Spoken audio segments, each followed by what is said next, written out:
Hello guys, welcome back to our channel. അപ്പം നമ്മളുടെ വീട്ടിൽ നാളെ ഞായറാഴ്ച കഞ്ഞിയാണല്ലേ, സ്വാമി കഞ്ഞി. എല്ലാവരും അറിഞ്ഞിട്ടുണ്ടായിരിക്കും അല്ലേ. അപ്പം നമ്മളാണെങ്കിൽ ഇതേ ഇന്ന് സ്വാമിക്കഞ്ഞിക്കുള്ള തുടക്കം കുറിക്കുകയാണ്. അപ്പം ഒത്തിരി പേരുണ്ടായിരുന്നു, വത്സലയമ്മയും ശിവാനിയമ്മയും അങ്ങനെ എല്ലാവരും ഉണ്ടായിരുന്നു. നമുക്ക് അരിയാനും പിടിക്കാനും ഒക്കെ. ഇപ്പം സമയം 8 മണി ആയതുകൊണ്ട് എല്ലാവരും വീട്ടിൽ പോയേ. പിന്നെ അമ്മൂമ്മയാണെങ്കിൽ ഇവിടെ വെളി വരെ പോയിട്ട് വന്നപ്പോൾ സാധനമൊക്കെ എടുക്കാൻ വന്നപ്പം ഒരു ഓറഞ്ച് മേടിച്ചു തന്നു. ഒന്നല്ല, 1.5 കിലോ. അപ്പം കഴിക്കാമെന്ന് തോന്നി. അത് കഴിക്കാൻ വേണ്ടി ഇതേ ഓറഞ്ച് എടുത്ത് നമ്മൾ പൊളിച്ചു. അടുത്ത് ഞാൻ കഴിച്ചു. അപ്പോഴാണ് കഴിച്ചുകൊണ്ടിരുന്നപ്പോഴാണ് അവൻ വിളിച്ചത്, അച്ചുക്കുട്ടാ ഒന്ന് ഓടി വന്നേ, മാല കെട്ടിയില്ലല്ലോ, എന്ത് ചെയ്യും എന്നോർത്ത്. ഞാൻ പറഞ്ഞപ്പുറത്തെ മാളിച്ചേച്ചിക്ക് കെട്ടാൻ അറിയാമല്ലോ. ഞാൻ കെട്ടാമെന്ന് പറഞ്ഞില്ല. അമ്മൂമ്മയാണ് പറഞ്ഞത്, മാളിച്ചേച്ചിയോട് ഒന്ന് പറയാമോ കെട്ടാമോ എന്ന്.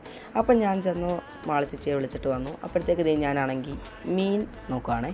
അതുകൊണ്ടിരിക്കുന്ന ആദ്യം കല്ലും നമ്മൾ ഫൈറ്ററും ഉണ്ട്, പിന്നെ 2-3 ഗപ്പികളുണ്ട്. ആദ്യമാണെങ്കിൽ കപ്പ വറുത്തതും തിന്നുകൊണ്ടിരിക്കുകയാണ്. അപ്പം ഞാൻ വിളിച്ചിട്ടാണെങ്കിൽ അനങ്ങുന്നില്ല കേട്ടോ, ചെന്നതറിഞ്ഞില്ലേ. ഫോണിൽ കണ്ടുകൊണ്ടിരുന്ന് അങ്ങ് ചിരിച്ചോളുവാണ് പുള്ളിക്കാരൻ. അത് കഴിഞ്ഞ് ഞാനാണെങ്കിൽ അവിടെ നിന്ന് പോയേ. അപ്പം നെക്സ്റ്റ് വീഡിയോ ഇടുന്നതായിരിക്കും. Bye bye.